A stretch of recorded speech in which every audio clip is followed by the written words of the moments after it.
Good morning, everyone. Welcome to Which. My name's Katie Alpin. I'm Head of Strategic Insight here at Which, and I'm also part of the team that runs the Which Fund. And I'm absolutely delighted to be here this morning to host the launch of this really important piece of work, which we're delighted to have supported. As host, I'm going to very quickly cover off two important things. First, the loos are back out by the lifts, past them, to the corridor at the end and on your left if you need them. And we're also not expecting a fire alarm this morning. So if it does go off, please don't sit there wondering what to do. Please proceed very calmly to the exits, which are behind you and again through the double doors. Right, more interesting things after there's necessities. Firstly, I wanted to pass on apologies from our Chief Executive, Annabelle, and our Director of Policy and Advocacy, Rossio. They would have loved to be here today to talk to you all, but unfortunately we've got a big board meeting, so they're downstairs doing very important things I don't understand. But we are absolutely delighted to have funded this project through the Which Fund. Which is the UK's consumer champion. We're here to make life simpler, fairer and safer for everyone.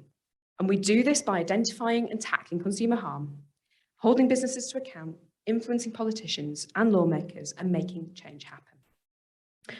But consumer harm can take lots of different forms, and it's often quite difficult to spot. And we also know that different groups of consumers have different experiences and might be more exposed to harm than some other people.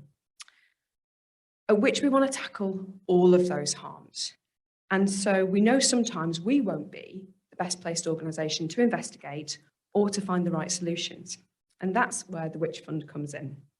It's our effort to make sure that the voices of diverse and disadvantaged communities across the UK are being heard, and that action is being taken to tackle the consumer harms that they face.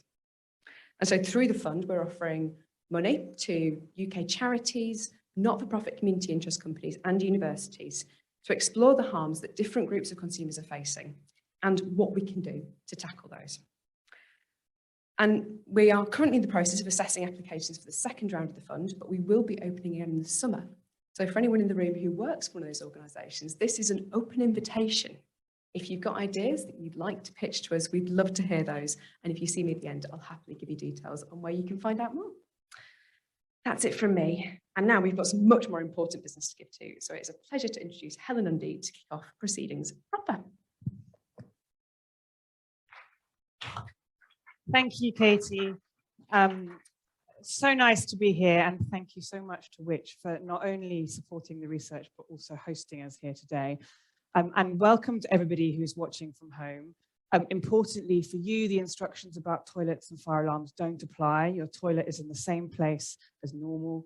But we're so pleased that you're able to join us. And you can see me doing my very best Britney Spears from home as well, which I'm very excited about. So for those of you who don't know us, we are the Money and Mental Health Policy Institute. So we're a research-led organisation. We're here to try and better understand and tackle the link between financial difficulty and mental health problems. We've been doing that now for getting on for 7 years, so we're still relatively young, but insurance is an issue that has come up time and time again in our work. So I'm really delighted to be returning to it today. And those of you who do know the organisation will have heard me say before how important lived experience of mental health problems is to us and everything that we do.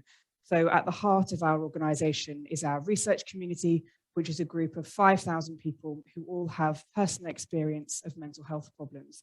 That group are at the heart of this research. They're the reason why this issue keeps coming up again and again for us in our work. So today's work, and Chris in our team will talk you through how we did it in a bit more detail, combines their insights with some national data and other kind of wider analysis as well. So just over about 4 years ago, the Money and Mental Health team published a short paper on insurance, and we were looking at the results of a mystery shopping exercise within travel insurance. And we were concerned to find that people with mental health problems were often facing extremely high premiums or being denied insurance cover within the travel insurance market. Several years have passed since then. There's been some improvements, but there's also been areas where we haven't seen very much change at all. One thing that has changed is the regulatory environment. So we were really keen to come back to this and see what's shifted. But unfortunately, what we have found is that those experiences of really high prices, people struggling to get access to insurance, and that feeling of injustice has persisted over the last few years. And the other bit of context that's really important to factor in at the moment is obviously the cost of living crisis. So people with mental health problems are 3 times as likely to be in financial difficulty, which means that it's harder to afford really high insurance premiums. So if your premiums rocket up, people are more likely to say, actually, I can't afford that insurance cover. But also, it's harder to cover those unexpected costs that come with being uninsured. So the risk is greater for more people at the moment than it has been in the past. But surprisingly for me, that isn't what stood out from our research community. It's really clear, it's there, it's a problem.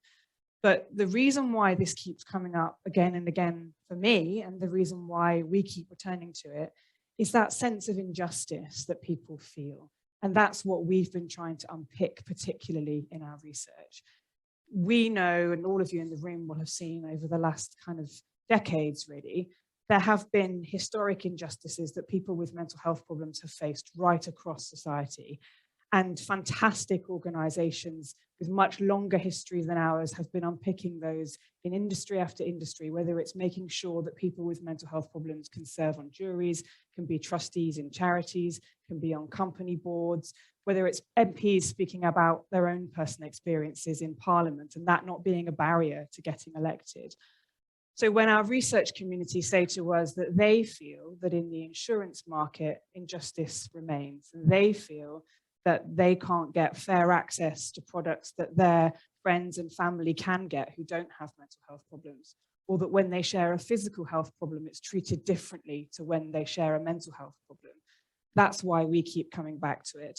And that's why we want to understand what is happening and what some of the solutions might be. So that's why we're so pleased to have so many people here today, and also that so many from within the insurance industry have given their time really generously to come and talk to us as well, because it's not easy. And we really do want to understand together what we can do to make this better, and also some of the work that you've already been doing on this area in the last few years. So a couple of little housekeeping things before we get into the kind of main presentations. So Chris, our senior research officer, is going to talk us through an explanation of the research. Then we will hear from a member of our research community, Emma. I'm really delighted that Emma's agreed to share her personal experiences with us today. Unfortunately, she can't be here in the room because she works full time, which is very understandable. So she is going to be joining us on the big screen. And then we're going to have a panel discussion, and I'll introduce our panelists properly when they come up, but we're really delighted to have them here. For those of you who use Twitter, we're using the hashtag #WrittenOff, which is the name of the report.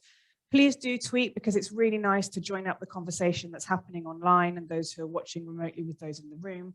We've got about 200 people who have signed up to watch on Zoom, as well as quite a significant number in the room. So if we can bring that conversation together, that would be really fantastic.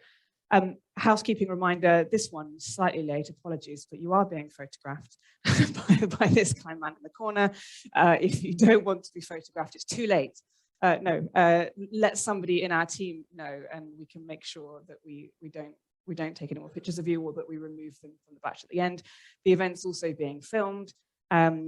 And we are going to have questions online as well. So if you're watching online, please do submit your questions. Feel free to just put them in all the way through the discussion. The team are collating them, and then they'll be passing them on to me for the discussion at the end. But the earlier you get them in, the easier it is for us to sort them all out. So please do that. And we also usually have a poll to kind of kick off the conversation at home and also in the room. So I'm going to read out our poll question. For those of you who are watching online, you will see a pop-up and you'll be able to vote in the poll, and the results will be passed on to me for that. For those of you in the room, we're using a very high-tech piece of software called Show of Hands. But we'll do that in a little bit. So I'm going to read out the question now. Don't feel you have to put your hand up. And then when we get the results from the people who are watching online, you can stick your hands up as well. So a number of organizations, including some of those represented in the room, have called for more transparency, specifically around insurance pricing over the last few years. What do you think is the biggest barrier to this happening so far?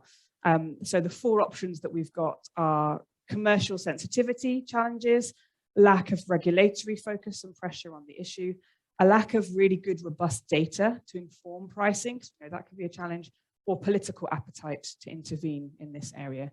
So your poll question will pop up online. Please do vote and we'll have the answers on that later. Great, I think that is enough from me. So I'm going to hand over to Chris. So Chris was our lead researcher who's worked on this project. He's the author of the report. Chris is a senior researcher in our team. Much of his work focuses on essential services, including financial services, energy, and telecoms, and how all of those sectors work for people with mental health problems. And that includes also working with our research community. So Chris manages our research community, designs surveys to hear about their experiences and what they think might make a difference. So there's really nobody better to be talking us through this today.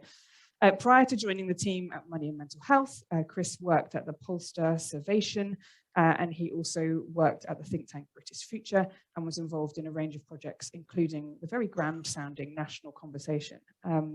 So Chris, I will invite you up to the podium and I'm going to take a seat down here. Thanks very much.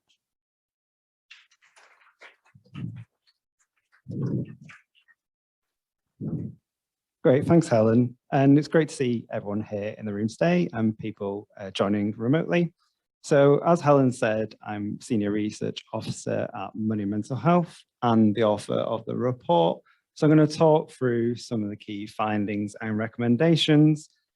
So as Helen said, we've previously done some work on travel insurance and found some issues. So we wanted to return to look more widely at people's experiences of insurance, to get a sense of if anything had changed, but also to find out a bit more about how decisions are made and if there's anything else needed to make a difference.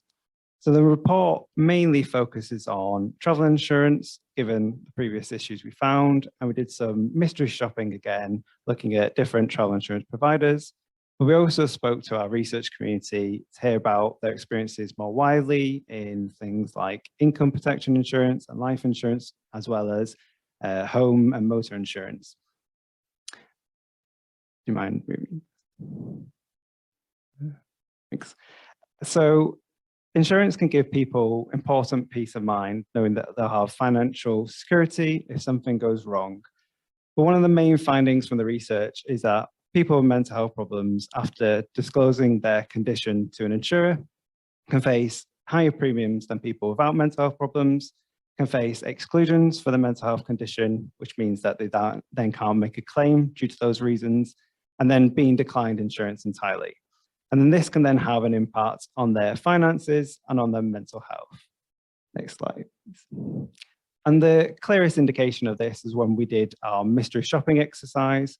So we tested 15 different travel insurance providers, 5 large, 5 small, and 5 who said they specialize in pre-existing medical conditions. And we tested 6 different mental health personas against a no medical condition persona. And we varied how recent and how severe people's experiences are. So we ended up with these 6 different personas, so 3 for depression and 3 for bipolar. And as we move through this chart, which shows the increase on average compared to people without mental health problems, you should be able to see that the more recent and more severe some of those experiences, the higher the increase is on average in percentage terms. So Bronwyn, do you mind? Yeah, thanks.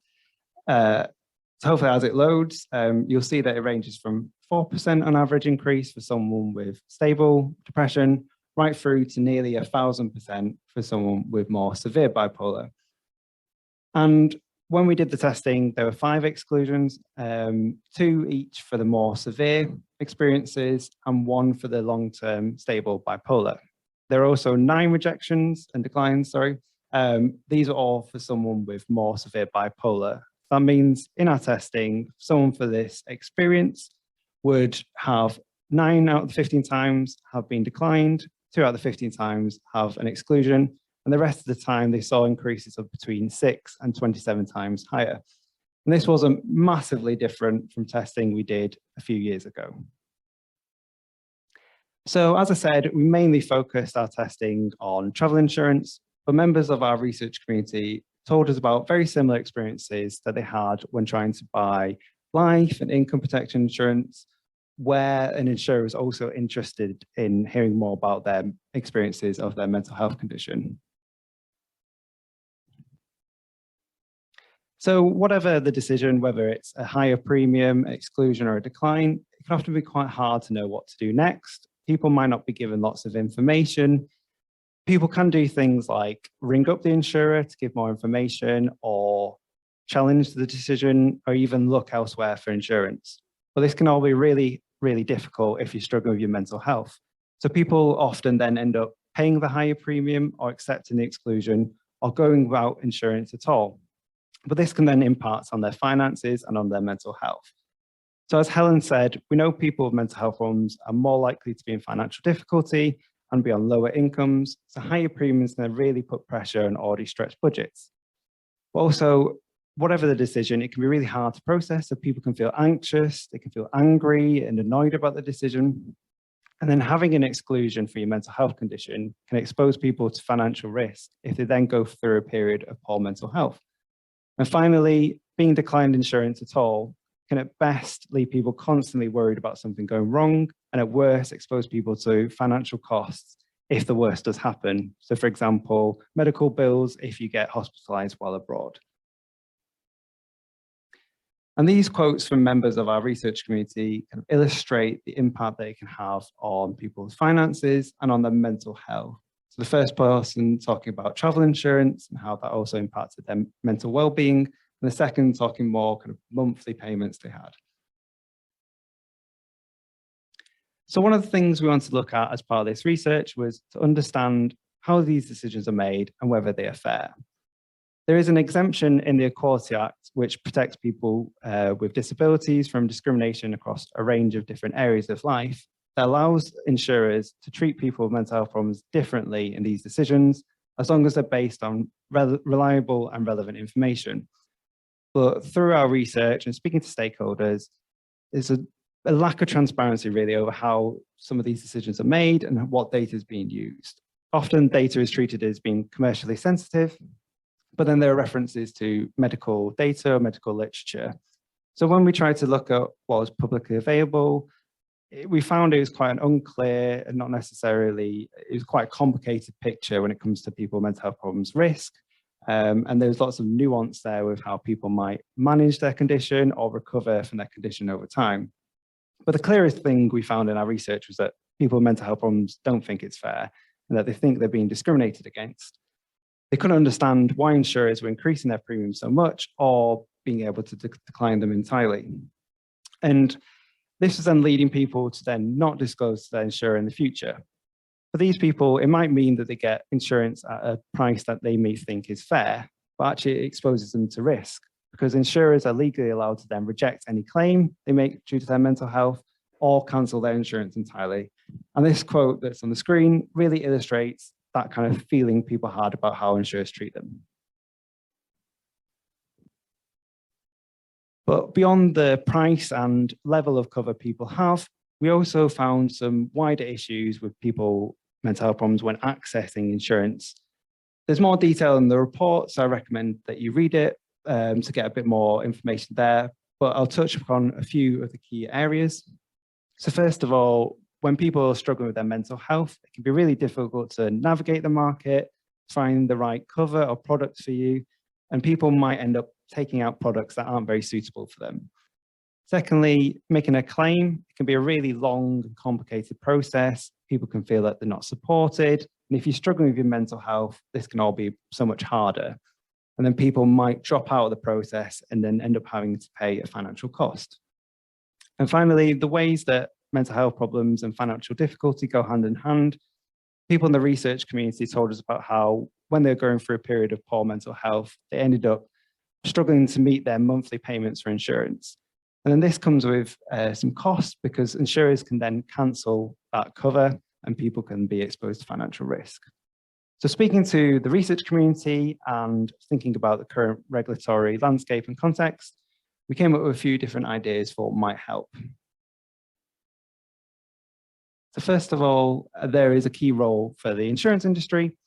There's lots of different recommendations in the report, And again, I'll only briefly touch upon a few of them, but again, there are a few more in the report.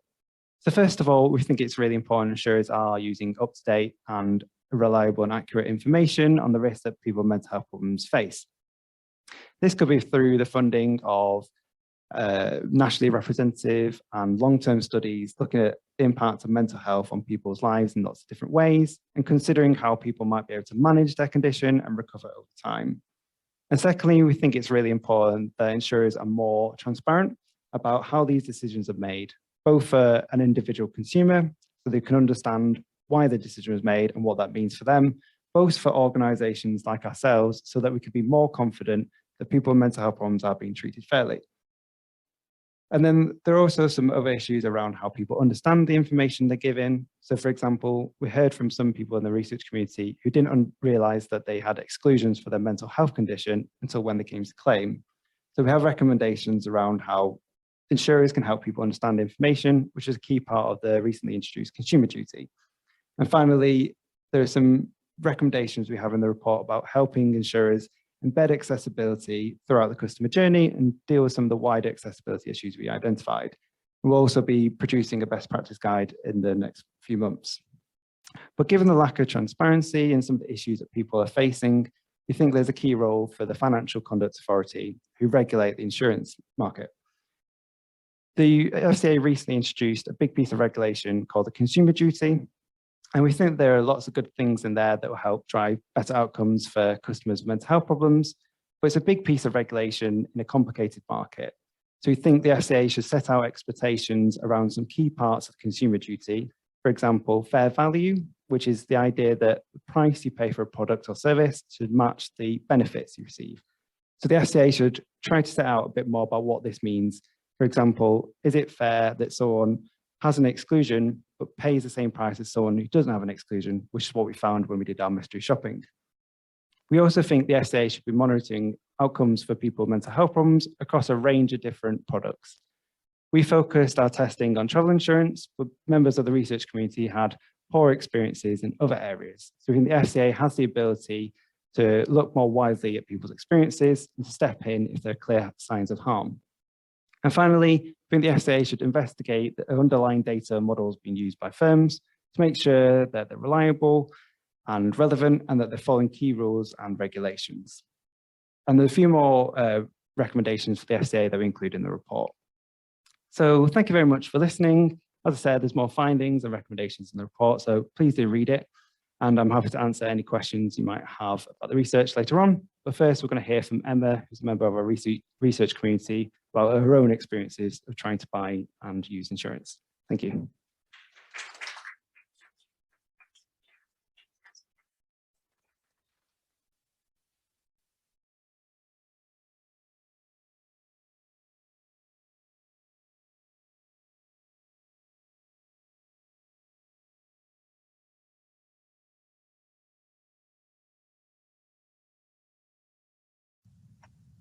Emma, thank you very much for taking the time to speak with us today. You have a diagnosis of bipolar disorder. Could you tell us a bit about your experience of applying for travel insurance and what happens when you disclose your mental health condition to an insurer? So I always use comparison sites because it's much easier, I think, especially if you live with multiple conditions. So it's easier just to plug it all into one place. And it still gives you the same drop-down menus as you would get with individual insurers. But even with being able to do that, bipolar, you know, it has a completely different effect on the cost. So I'll put in, you know, my physical health problems. I also have OCD. And even OCD versus bipolar is judged by whatever algorithm they use so differently.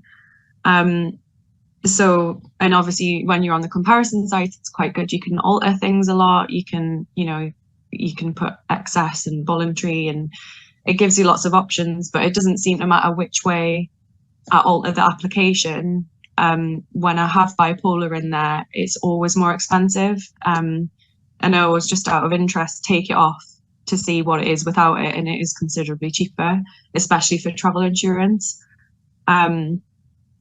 It asks questions like, have you been admitted to hospital, and do you take medication, and are you being seen by a psychiatrist? But even if I tick, you know, in the most positive way you can answer those questions, it doesn't differentiate from if I said, yes, I've been sectioned, or, you know, I take medication, but I don't take it as prescribed, or I don't turn up to visits.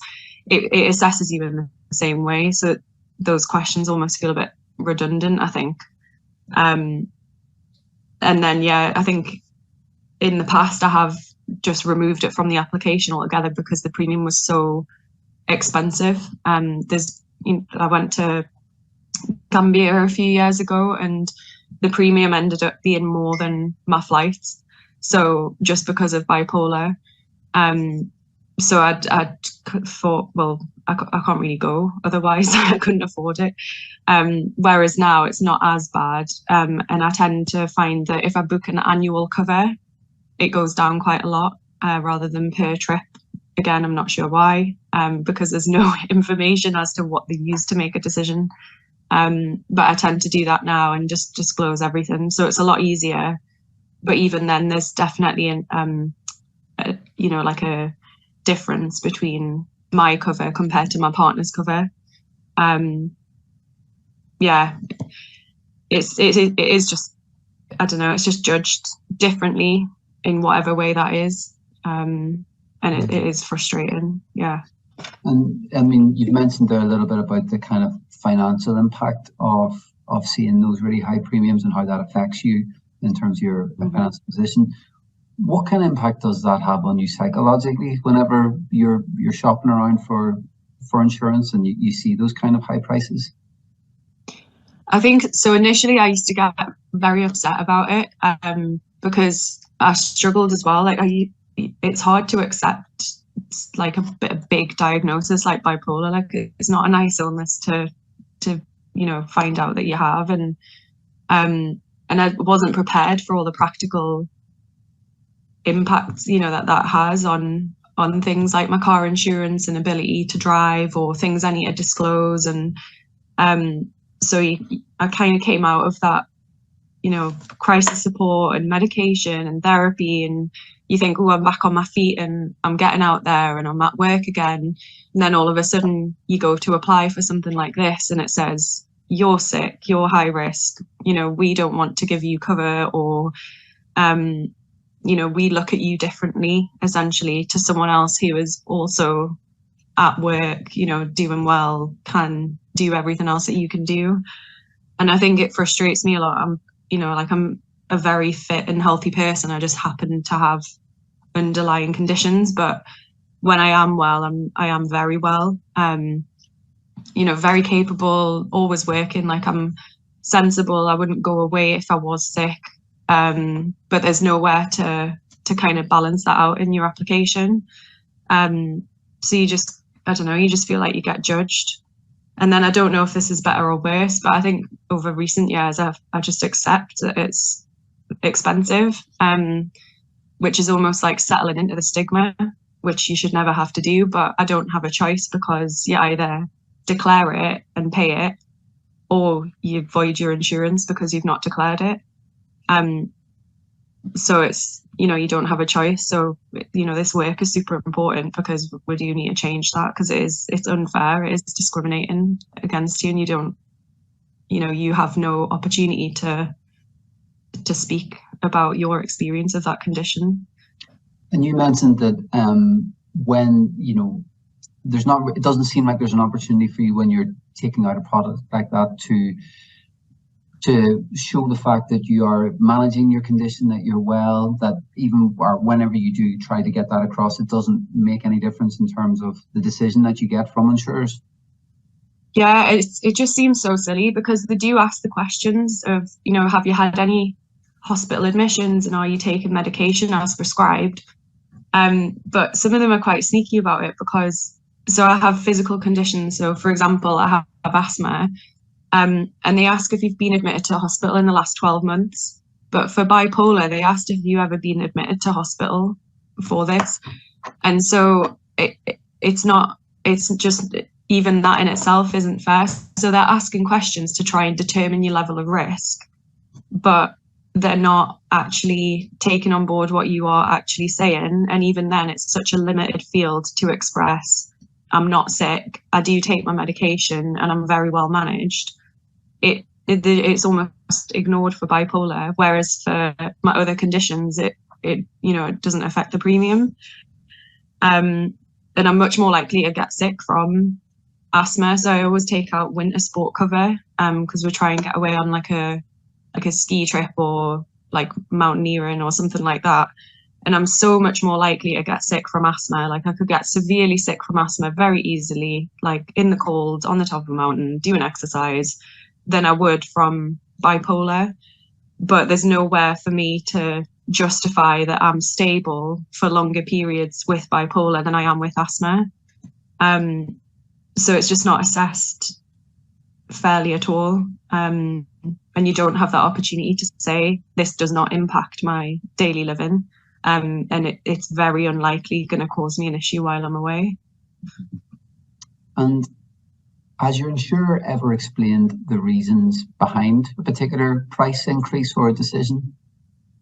No, never. So I was, because I thought, oh, maybe is that because I use a comparison site, or but obviously once you click to go and confirm your policy, it takes you to the company who you're going with, the insurer's site, and you go through everything and you look at it, and there's nowhere where it says, we have increased the price because of this condition and these are the reasons why, or here is how we made the decision. There isn't any information. And I think it frustrates me as well with bipolar in general. There isn't enough research on that topic as a whole.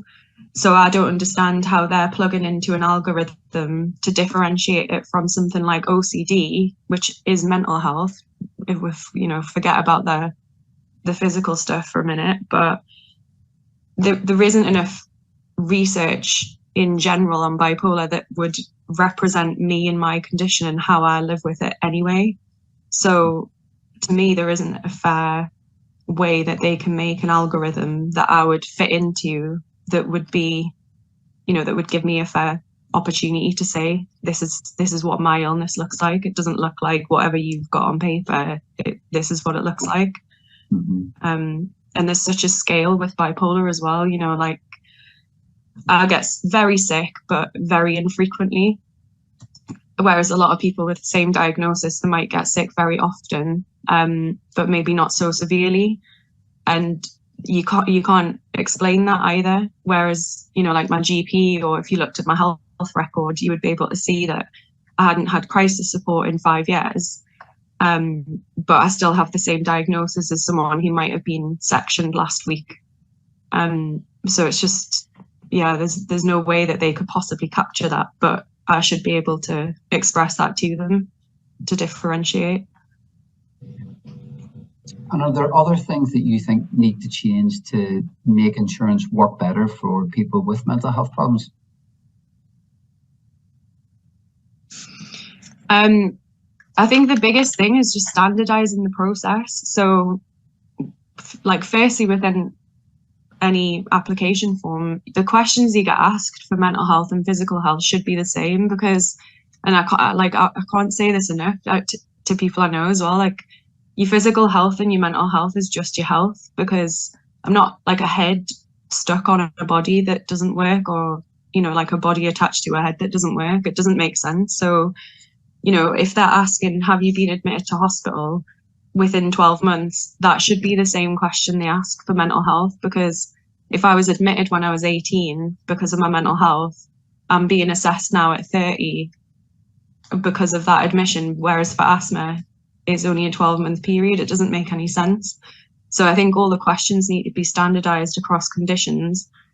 And then, if medication and things like that are slightly different, but you should be the one to enter that in.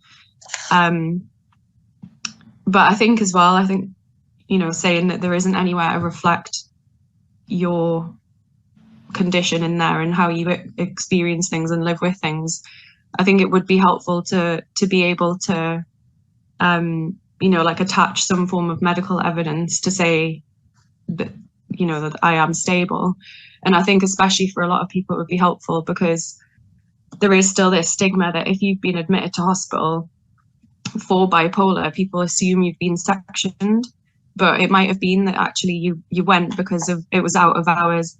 There aren't any community mental health services at the weekend, and maybe you're sick from the medication that's being used to treat your bipolar. So when I was on lithium, I became really unwell with it.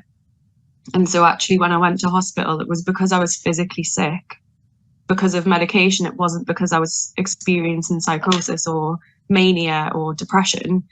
Whereas if that's on an insurer's form, they just think, you know, she's unstable, she's been admitted with this to hospital because of bipolar. And I'm assuming that their assumption is that I was probably sectioned, or, you know, it wasn't, it was out of my hands. Whereas if I had the opportunity to submit a discharge letter from the hospital to say, you know, this is why she was admitted, it doesn't affect her on a day-to-day basis, it wasn't an episode of mania, you know, Emma's stable and adheres to treatment, then that, you know, that represents me and where my overall health is actually at. So I think it would just be nice to be able to, I don't know, kind of clap back a little bit and challenge to say, well, it's not a one size fits all. And this is what I really look like at the minute. Yeah, I think that would be helpful. Well, thank you very much for taking the time to speak to us, Emma. We really appreciate it. Thank you. A huge thank you to Emma, and although she's not here, yeah, thanks, Colleen. Although she's not here, the event's been recorded and will be on our website, so I hope she'll be watching back. So I wanted her to know how grateful we are, because it's much harder than standing up here and talking about your work, recording something like that, talking about your own personal experiences. So enormous thank you to her, and also to everyone else who fed into the research as well, because they all shared their personal stories. And one thing that I always consider us to be so privileged about Money and Mental Health is that we are never short of people who will stand up and share their own experience to try and change things for the better for other people, even if for them they know that, you know, that experience has happened. There's a hope that they might be able to make it better in the future. So thank you to Emma. So I'm going to recap on the results of our poll, and then I'm going to invite our speakers to come up and join me up here, and we will get stuck into our discussion. So first of all, we'll do it in the room, and hopefully I can get some results from online as well. So the question we set was, a number of organisations over a number of years have called for transparency around insurance pricing, but so far we haven't seen this. So what do you think is the biggest barrier to this happening? I'll read out the 4 options and then you can stick your hands up. So as a reminder, we said commercial sensitivity, lack of regulatory pressure, lack of good research data to inform pricing, and lack of political appetite to intervene. So can I have a show of hands for commercial sensitivity and commercial pressures? This software is not very high tech, so you're not going to get a percentage at the end. Okay, lack of regulatory pressure. Quite a lot for that.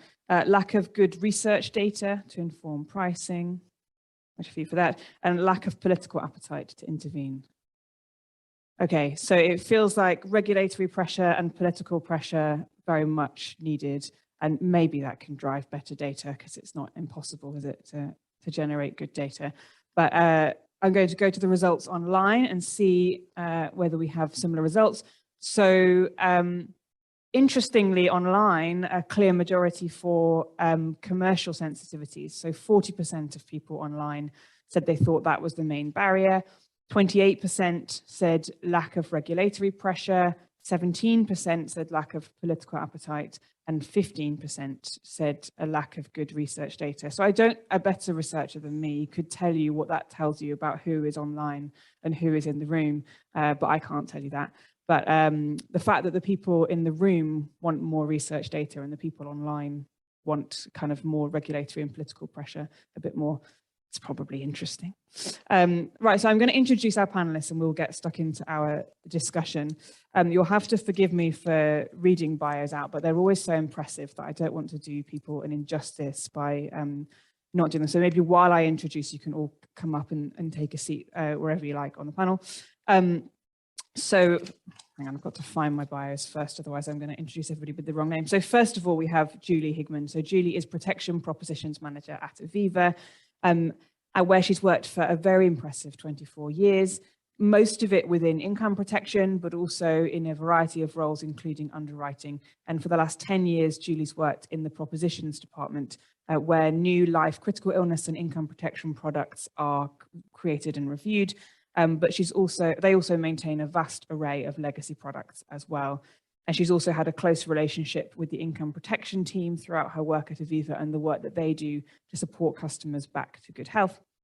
Julie also represents Aviva on a number of industry forums and has had links with the ABI and the Chartered Insurance Institute, and has been involved in 2 all-party parliamentary groups around income protection and more recently on financial resilience. So thank you very much, Julie, for joining us. We're also very pleased to have Mark Jones. So Mark is the Product and Propositions Director for Annuities at Legal and General Retail. He's passionate about helping people to make well-informed decisions throughout their financial lives.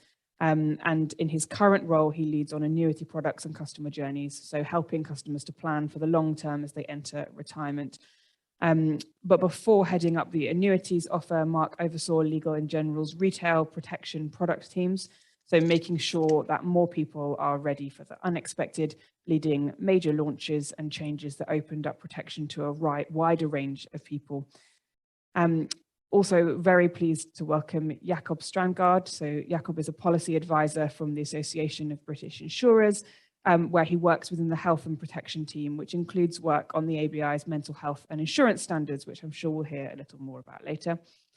So Jacob's work spans both health and protection insurance, engaging with ABI members, stakeholders and government officials in the development of insurance and government policies, with the aim of increasing consumer, political and media understanding of the benefits of health and protection insurance. He has previously worked within the Danish civil service and holds a doctorate of philosophy. So when we get to the difficult moral questions, we're going to be coming to you, Jacob. And also very pleased to have Joe Wilson here. So Joe's a pricing actuary in the reinsurance group of America, UK, and co-chair of the IFOA Mental Health Working Group. So a pricing actuary at RGA UK in the Global Financial Solutions team. Joe's focused primarily on longevity and financial reinsurance. So he's been working as an actuary for 5 years now, and has been part of the Institute of Faculty of Actuaries Mental Health Working Party, that's a mouthful, that needs a new name, for the last couple of years. And his main work's on data and modelling, but also understanding and supporting mental health work streams, and has recently taken on the role of co-chair. So we're delighted to have you here. So please do come and join me up on the panel. We will be taking, so I'm going to kick off with a couple of opening questions from me. We'll come to questions from the room, and for those who are online, please do keep suggesting your questions, and they're being fed through on here, so I will do my best to get to as many of those as we can as well. I should say also thank you to Chris for joining us. Sorry, Chris. Chris obviously needs no introduction. So I'll kick off with a question for you, Julie, because I wanted to understand a little bit more about the journey that Aviva has been on, because I know you very kindly fed into this research project, and we had a conversation at our roundtable, and some of the things that we found in our mystery shopping you felt didn't reflect the current experience at Aviva. And I'm interested to know a bit about that journey and where you've got to now, and what were the things that you changed along the way as well. Okay. Morning. So as Helen mentioned, my background is protection. So primarily I'd like to focus on income protection. That's my area of expertise. So, you know, we do understand that mental health and financial difficulties are inextricably linked with each other. And the benefit of having income protection in place is if a customer can't work and needs to claim, they can then not be so worried about actually paying the bills and covering their everyday expenses, but to enable them to actually focus on getting better and getting life back on an even keel. And, you know, this can take a number of years, and this type of insurance is there to help in the long term. It's not viewed as a short-term fix. So claims are at the heart of what we do every day, paying claims. That's what we're there to achieve. And mental health for many years now has been one of the top reasons for claiming. It was actually 21.3% of our claims for income protection in 2021. So to start with, I'd like to hopefully alleviate some of the concerns about people with a mental health condition actually being able to get cover in the first place. And I hadn't seen Emma's video before I came to this, and I know she was talking about travel insurance, but it really resonated in this day and age of talking about automated journeys, computers making the decision on who's covered and who's not. And that's something that we've worked really hard on, especially focusing on mental health. So at Aviva, you know, there is an automated journey, and 9 out of 10 people are just going to get automatic acceptance for insurance. But if there is a mental health condition that we need to know more about, it is always going to be referred to a human being. So this is where Emma's video really resonated to me about talking about not understanding what is on the form, the basic information and answers that she's given to questions. That's not how we're doing it. We're going to actually find out more from that person, exactly the sort of things Emma was talking about in that call. That is what we want to find out, so that we are tailoring everything to that individual, totally understanding what their situation is. So anyone that is referred will always have that engagement with a human. And if, as part of their application process, you know, it's not necessarily going to be easy for them to talk about. So we will ask about what type of forum would they want to have that discussion. You know, how do they want to be communicated with? What's easiest for them to be able to talk about things that are important to them that they want to get across to us as an insurer.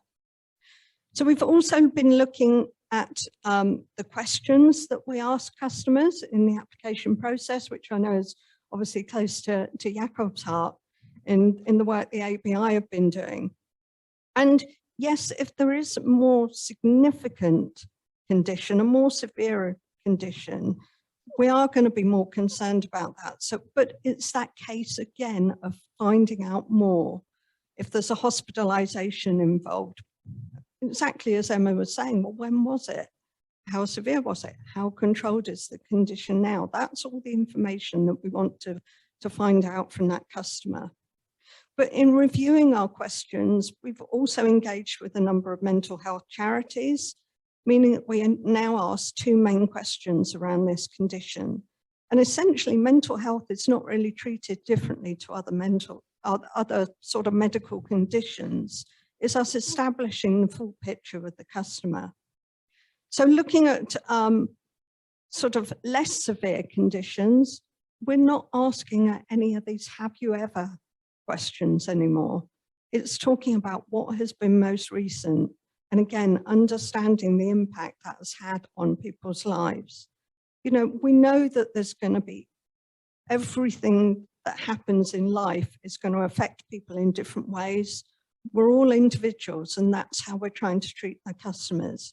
And we know there's going to be circumstances where someone might have short-term problems with a bereavement. That is perfectly understandable. So, you know, the last few years have shown that life can be unpredictable. And, you know, this type of cover is designed for the long term. You're looking 30, 50 years through someone's working life that they can be covered. So once someone has actually been able to take out the cover, we want to be there to be able to support them from day one. So all our customers now will have access to something called DigiCare Plus, which is a smartphone app that they can use for various well-being, and that includes mental health. So there's access to a totally confidential mental health counselling helpline where customers can get 6 video or phone psychotherapy sessions a year and get those appointments within 24 or 48 hours. So it's that support outside of a claim. It's not a case of you just buy the policy and then we don't see you unless you need to claim. That is available throughout the life of the policy. But it's not just there for that customer that we're covering. It's there for the whole family. So their spouse, partner, children, they can also benefit from that service, because we understand that if someone is ill or suffering from a condition, then it can impact the whole family, not just that person that we're covering. So claiming on a policy is the moment of truth. And yes, people are taking out this type of cover to make sure that they can pay their bills, but that's only a very small part of it. So our claims team have completed qualifications in counselling and are trained to offer guidance. And they are there to recognise, if someone's talking about potentially suicide, they are trained to have that discussion with that customer. There are many additional resources that we have on hand and can refer people for private therapy or treatment to help support their recovery. But what we would never do is go against any GP's recommended treatment plan and interfere with that side of things. So, our rehabilitation support throughout the claim and through the life of the claim has been shown to work, in that in 2021, 78% of those customers that we helped with that support have got back to work. They want to get their life back on an even keel. But one of the most important things our claims team can offer a customer is actually just their time. They're there at the end of the phone to speak to these people for as long as they want to. And the support lasts for many years. We've recently had an example of a customer who's been claiming for 30 years for a mental health condition, and we've supported them through that time. And it's also, going back to what I was saying about the impact on the family, we will speak to other family members at that point in claim as well. And we've had instances of claims involving domestic abuse. And the customer who's claiming from us has been upset and concerned about the impact this is having on her children. So there has been counselling and therapy arranged for the children as well. So it's just that we're there to help the whole family as well. Thanks, Julie. And definitely some very encouraging things there about what's possible in the industry as well, particularly focusing on applications and kind of making that process less painful for people and easier to understand. If I can, just before coming to other people, I'd be interested to know your perspective on kind of the other side of the research, which was about the data, and how confident you feel in Aviva's the data that's being used to underpin that kind of risk assessment and pricing decision. Have you looked at that as closely as you've looked at the claims process and the application process? And do you feel confident that it is up to date and accurate? Because that's where in our research we found, it's commercially sensitive. It's a bit of a locked box. So as a research organization, as a consumer, or as a politician within the room, it's very difficult for anyone else to get any kind of reassurance on that side of things. Yeah, I'm sure Jo is far better placed to answer that question than me. But I guess what we have got at Aviva is years and years of experience of dealing with applications and the type of claims linked to these conditions. So obviously we are drawing on that vast experience. That example of claim having been in payment for 30 years. Well, what can we're learning the whole time. Things don't stand still. Things are changing all the time. And, COVID was a classic example of that, of how things were moving so fast that they're changing. So, constantly taking that into consideration, but I'm sure probably specific pricing points, Jo is far better qualified to. In that case, if others don't mind, I might rejig the order and come to Jo with your question. But I guess one thing I would say on that, the Aviva is just from kind of the FCA's view and from the Equality Act view, it would be Aviva who are responsible for ensuring that you are treating customers with protected characteristics fairly. And that means that you have to have the confidence in the data that underpins your own pricing, rather than it always being kind of further down the chain. But I know, so Jo, the IFOA has been doing quite a lot of work on this. So could you tell us a little bit about your mental health working party and what it does? But also, if it's possible to also answer that question about the data, kind of, does it exist? Is it robust? Is it up to date? Is it accurate? Do you feel that the industry at the moment is drawing on the best, most accurate source of data to make fair pricing decisions? Or do you think this kind of question that was raised by actually particularly people in the room around the need for better data remains a problem to solve? Yeah, absolutely. So yeah, the Working Party was set up a couple of years ago now. And one of the big projects that kind of we undertook last year. Joe, I think maybe we should, I'm being told. Is that better? Sorry, I'll start again. Sorry. Cheers.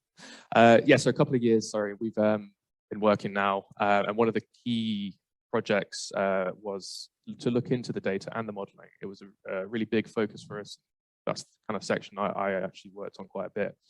And it culminated in us publishing a kind of discussion paper last year, which tried to look at exactly what you asked. So I can't possibly kind of talk to exactly what say Aviva or people in general might do, but we kind of, as a working group, went through a process of, you know, doing that research ourselves and also looking internally. So I spoke to a few people that would have been setting these sort of ratings, how they go about setting those ratings, what sort of literature they actually look at. So looking at medical research papers is a very important one. You need to have large kind of studies done in order to get reliable kind of conclusions drawn from these things. But at the same time, it's tricky when you're looking at quite specific conditions to find as many kind of studies as you'd like. That's where you might supplement it with experience data from an insurer itself. It will be able to look at claims, kind of what was done at the underwriting stage, and supplement those ratings there.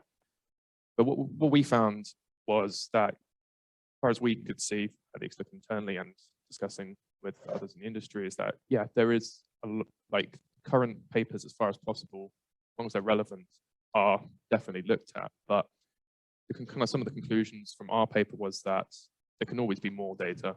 We always want to kind of get as much as we can. And that's kind of the second part where we looked at what could that enable. Mental health conditions can be quite specific. We heard a very kind of personal situation there. There's probably not going to be an exact study on that exact situation. So you do need to kind of do these high level ones, and then that's when the experience of an underwriter comes in. As you said, it can be quite complicated for these different factors, and to get that personal kind of rating, you do need to then supplement all that data with a human, because automatic underwriting can only get you so far.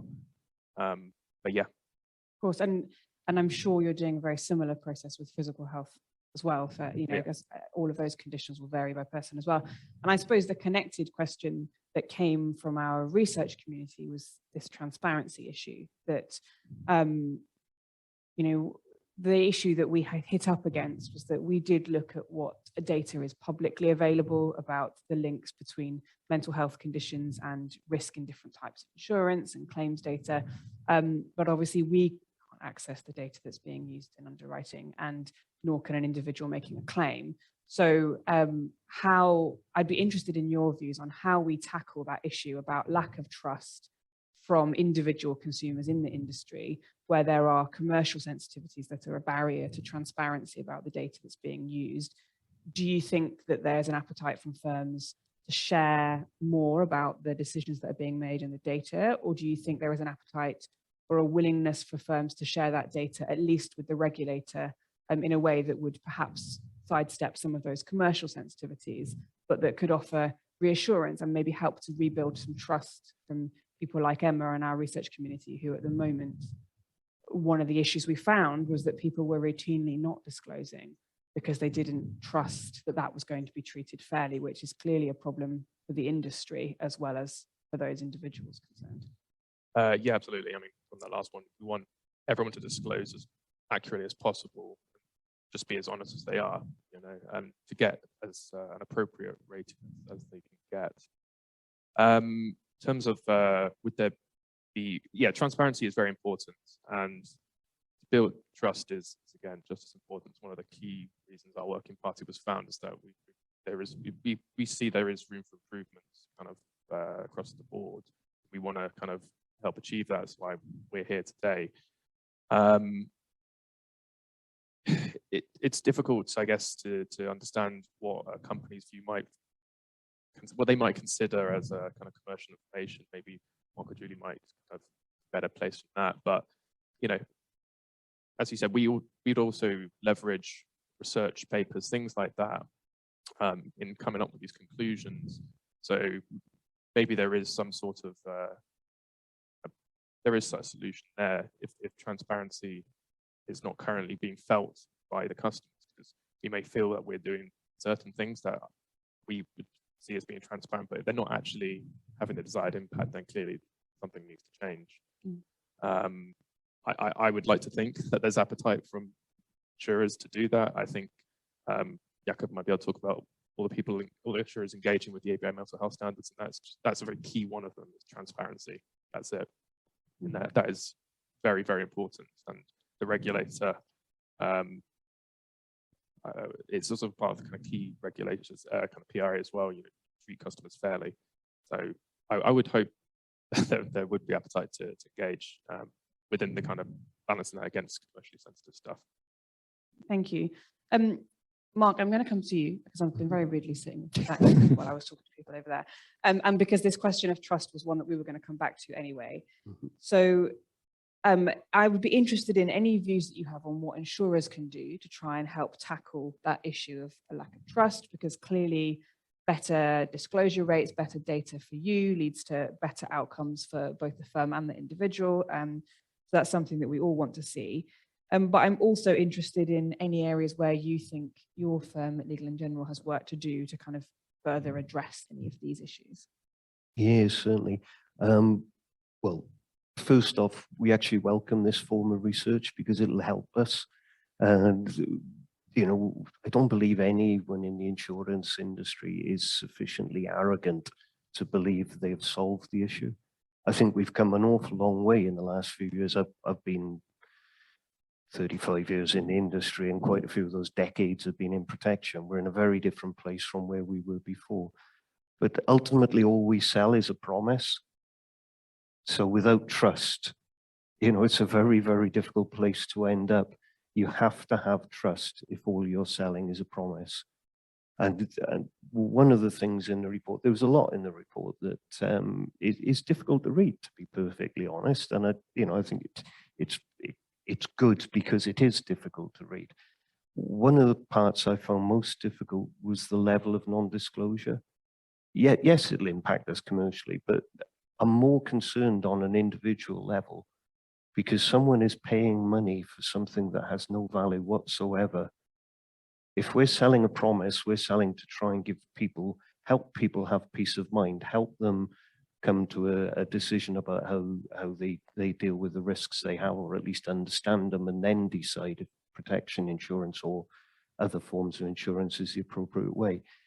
If because of a process or because of a perception, people are not entirely honest in those answers, there is only a bad outcome going to happen down the line. And that is the worst possible position for me. And if it can help, what I find particularly motivating about working in protection insurance is helping people better understand whether insurance is a good result for them. Now, I personally think it is a good result for the vast majority of people, but it's not for me to sell. I've never been in a selling capacity. It's for me to help make things easier to understand and hopefully encourage people to trust to go through processes in the fullest extent they possibly can. In the past, we've had questions that haven't been great, and you have been able to fill in the question in the best way you think and end up without us getting the information we think. Those, I think, are pretty much gone now. If there are any left, hopefully we'll find them very quickly. I think the question sets are much, much better. But if it can help a little bit to boost the trust, just give you some examples of stats from Legal & General, and I'm sure they'll be similar in other companies. This is not a particular provider type piece, but 97% of all people who disclose any mental health condition as part of an application form for life insurance, critical illness, income protection with Legal & General will be offered the product. 82% of anyone who discloses anything on any mental health condition for those three products will pay the exact same price as someone who hasn't disclosed anything at all. So the really important thing, if there's one message that I can help get out after this morning, is please don't feel that having had some form of mental health condition in the past, you won't be able to get protection insurance. The vast, vast majority will. And as I say, from our experience, over 80% will get the same price as someone who hasn't disclosed anything at all. And do you know, Mark, whether that 82% includes people who've had exclusions applied to their cover? So the price remains the same, but the cover is more limited. No, when I say that, that means they have exactly the same product, exactly the same terms and conditions, as if they've said yes or no, whatever the positive answer is to everything. That's good, because that's an issue. Your point about trust and lack of disclosure is really well made, because that was one thing that I was particularly concerned about in the research, and that I think the FCA should be concerned about as well, is the number of people who didn't understand the consequences of not disclosing, who were taking out products where they thought they had insurance cover, and really their claim could very legitimately be denied because they hadn't disclosed pre-existing health conditions, but also people who didn't understand exclusions that were applied to their cover. So that would be where, for example, you're given cover, but you can't claim on the basis of your mental health. And we heard from quite a significant number of people who hadn't realized that that was the case until they came to claim, or who didn't realize until some people, you know, taking part in the research and learning that that's possible and thinking, actually, maybe that is what happened to me, and that is why. So that lack of consumer understanding, I think, is a problem to tackle that's connected to the trust, but not exclusively about trust. If I can, Jakob, I'll come to you because you've been waiting so patiently. So tell us a little bit about your standards, because it's so relevant to everything that we're talking about. I'm interested to know, because we were very fortunate to be involved with the ABI and some of the work in originally shaping them. I'm interested to know what progress has been made against them, how you're measuring it, and what work you think is left to do. So what's next? Thank you so much. Yeah, maybe to start somewhere, one of the things that made an impression on me from what you were saying is that there was this lingering sense of feeling an injustice when you're engaging with the industry, and I think that some of the material behind that feeling, I think, is not having things explained to you, not having reasons you can accept given to you, and not having communication about that is clear. That's really often, I think, a core driver of that sense of injustice, and the standards, which I'll come to now, address that feeling, hopefully. I think.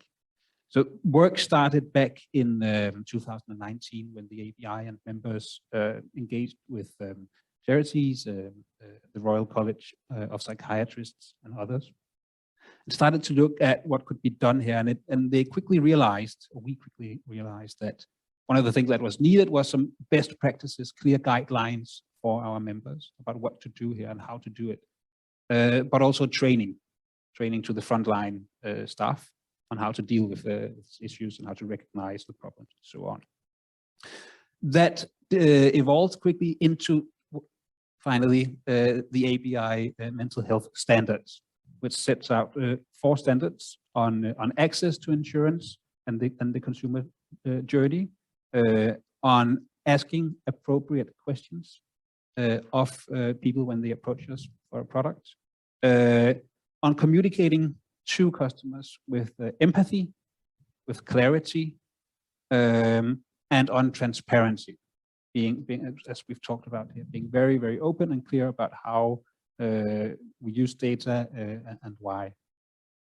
We expected all our members to implement these standards by December 21. And so in the last couple of years, we've been looking a little bit of the implementation now, and have some work that will come out shortly on that as well. We asked 18 of our members how work has been progressing here. And I think there are some encouraging numbers, and absolutely also still work to be done. But so for instance, on the transparency point, we see that 83% respond that they regularly review their underwriting approach and make sure that they have up-to-date data and relevant data as part of that process. 94% say that they explain their decision when asked clearly, which pains me to learn that that wasn't the case in the video we saw. And I am, in reading the report, I'm also very conscious that even though you explain your decision, it's another step. And we know that's one of the can be one of the a bit of a vicious cycle in this particular area, right? Because it's another step, another burden. So just to say that I note that, yeah. We've also, since we launched the standards, trained more than 6,000 frontline staff for insurers and advisors with a e-learning module developed by RightSteps, which is a 2-hour learning module, CII accredited, which will train people to identify these problems and communicate clearly and properly with people. So I'm encouraged by that, but more should take that course for sure, and I'll make sure to drive that as well. In terms of another point you raised about having exclusions, for instance, front and center, managing expectations, making sure that people know what product they're getting and that there are no surprises there. We see from our survey here that 88% of our members respond that they have taken steps to really have that sort of disclosure upfront and clearly communicated. And 100% of our respondents feel, from their point of view at least, that the questions that they ask can be answered without any prior medical knowledge, which is also a thing that I think we've talked about with you earlier, which is really important, right? You're not supposed to be a doctor to explain what's going on. Finally, we have, to stop somewhere, but we have 81% saying that they regularly review the communication, both written and oral communication with customers, to make sure, with charities, with the relevant experts, to make sure it's up to date and that it is indeed clear and empathetic still. So encouraging data, I think, so these high 80s, 90% numbers, they're not 100%, and they should be. So it'll be my job as well to make sure that they get up there. We have to have that ambition, I think. I'll definitely reach out to Chris and hear about the upcoming document with recommendations. There are already really good stuff in the report, which I'll also continue to take a look at and continue to drive forward. Thank you, that's really helpful. I am going to come to questions in the room in just 1 minute because I don't want us to run out of time, and we've got a lot of questions coming in online as well. I think one thing I wanted to capture from that was that I think there's two connected but slightly separate things here. One is the feeling of injustice that people have and the need to encourage trust and transparency so that people get better outcomes both as consumers but also as firms. But then in accepting that we need to understand this feeling and try and address it, I think it's important that we don't dismiss it as just a feeling rather than based on any actual injustice, because until there is greater transparency about the data, it's based on a reasonable suspicion. You know, it's based on a lack of understanding of the data because the data isn't available. So we certainly at Money and Mental Health are really keen to work on both sides of that. How can we work with firms, with the FCA, to have a greater transparency around the data that's actually being used to inform pricing decisions? And how can we also make sure that consumers have greater trust in the industry? And some of that is these points around kind of clarity of language and applications, process and claims, but some of it will come from the data being transparent as well. Chris, if you don't mind, I'm not going to ask you the question that I primed you that I was going to ask, because I don't think anyone else wants to hear more questions from me. I think we should take some from the room, and we've got lots coming in online. So does anybody in the room want to stick their hand up to ask a question? Yes, at the back, thanks. if you could quickly say who you are as well. Yeah, of course. My name is Daryl Bannon. I have worked in the insurance industry. There's a lot of talk about people with existing mental health issues. But what happens if someone mid-policy is diagnosed or happens to be in a car accident, ends up in A&E, and the doctor goes, oh, there's something else going on here, because a good doctor will pick up on these things. Has there been much research into that? Because we have a situation whereby at the moment there isn't really a national health program around health checks, around the mental health aspect to get their general physical updates. So as people become more aware of mental health and we all start getting more of these regular checks, has there been kind of thought about that? Brilliant, thank you. I'm going to take a couple, 2 or 3 questions together, if that's all right, then put them to the panel so you can answer different bits. Are there any other questions in the room? Yes, over here. Hi there, my name's Kush. I am one of the members on the panel of the Money and Mental Health team who sort of feed in advice from time to time. I had 2 sort of questions. One was about how insurers work with the price comparison sites, because similar to Emma, whenever I'm needing to buy any sort of insurance, I always go through whatever, Go Compare, Money Supermarket, etc. And how because you mentioned that at times you need further information and you want that to be on an individual, like person-to-person discussion. But when someone's going through one of these price comparison sites, all that you get at the end is either a price, or it'll say you're rejected, or it'll say further information needed. And my impression when it says further information needed is, oh, I'm basically not going to get a quote from these people.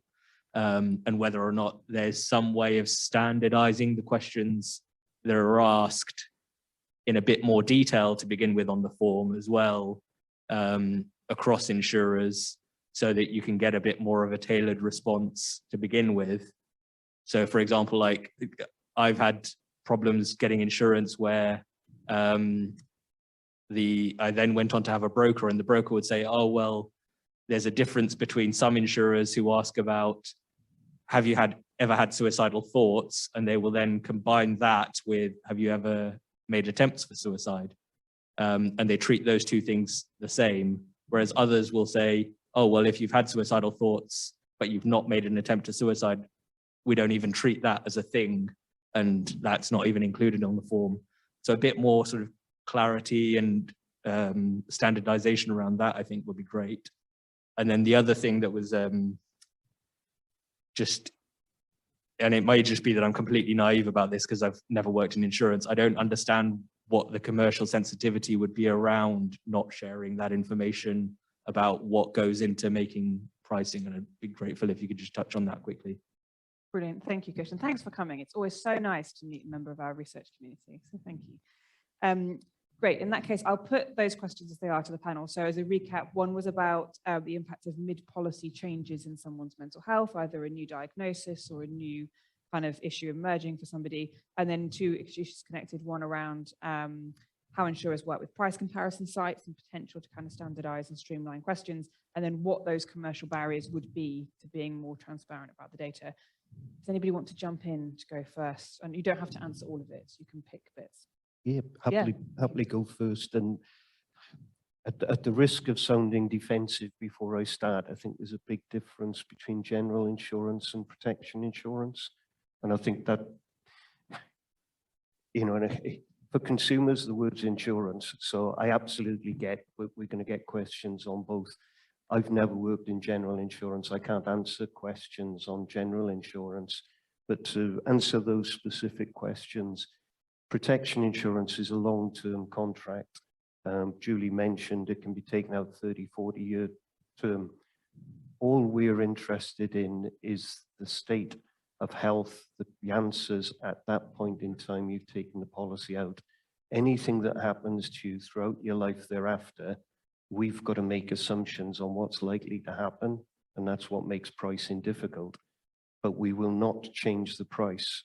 You get the price day one, you pay that price forever, whatever happens thereafter. That's why it's guaranteed long-term insurance. Just on the use of comparison sites, it does get different because protection, again, is dealt with in a different way from general insurance. What you tend to get on a protection quote is quite a bland figure, if you like. It's the price you pay if you have no disclosures that affect the risk. And then you go and talk to an insurer for a lot of the reasons that Julie again mentioned, so that we can actually look to get the proper information and assess the risk more in depth and more personally, because we are taking on a risk for 20, 30 years. The commercial sensitivity, yes, I can absolutely understand why wouldn't you disclose? The reason for me, and I'll be very interested in others' opinions on this, insurance is an incredibly competitive market that we're involved in. We will have different questions because we have different views on how we can best assess the risk, because we want to get to the price that's most competitive. In a lot of cases, the business will be actually placed by an intermediary on the basis of, do they think it's good quality cover? And if the quality cover is good enough, what is the price? So for us, we are going to be looking all the time at how can we get better information that gives us confidence to charge a lower price. So we don't really want to be putting into the public domain our bases for different elements. I appreciate that doesn't help with the trust, the transparency, but if it can give you any confidence, it's the level of competition within the industry that actually aligns the benefit to the consumer as well. Did anyone else want to Yeah, comment I on was those? just adding on to what Mark's just said. I think, you know, speaking about income protection as well, one of the things to bear in mind is most people don't just purchase that on a comparison site. There is a financial advisor involved in that discussion as well. But it doesn't necessarily mean it's easy for them to ask questions of that person around mental health and, you know, the relationship that they're building up with that customer. So we've been trying to do a lot of work, and I'm sure Mark would say the same, with advisors to help them in getting that right information out from customers at the point of application, so that they don't end up in that upsetting situation where they come to make a claim on a policy and find out that there's information that they haven't provided. And, you know, that's ongoing. And we continue to pursue that and help and support advisors in having the right discussions with their customers. But like I said, it's also that human intervention at our end of things. If a customer doesn't feel comfortable talking about their advisor about it, they can talk to us about it, where we've got people experienced in dealing with that day in, day out. Thank you. Apologies, I've run a few minutes over, and we had so many questions come in online as well, and also lots of people sharing their personal experience. So to those online who have been sharing your personal experiences, particular thank you for doing that. We're very, very grateful, and we will capture all of those and make sure that our team have read and understood all of your questions as well. Huge thank you to the panelists for coming and sharing all of your insight and expertise. And thank you again to Which. We couldn't ask for a better organisation to be supporting this piece of work, to work with a partner whose your own work on insurance has just laid such a legacy for supporting consumer understanding and advocacy. So we were very grateful to get to work with you. And one final plug from me, which is just at Money Mental Health, we run what we call our professional network, which is really just a tailored newsletter where every month we send to you the latest insights from our research, invitations to our events, and ways that you can kind of get involved with insights that might be useful to share within your own relevant sectors. So please do have a look on our website and click through to kind of sign up for that, because we will keep you posted about what's next with this research and with the rest of our research program this year and onwards. So thank you very, very much for coming, and we hope to see you again soon. Thank you.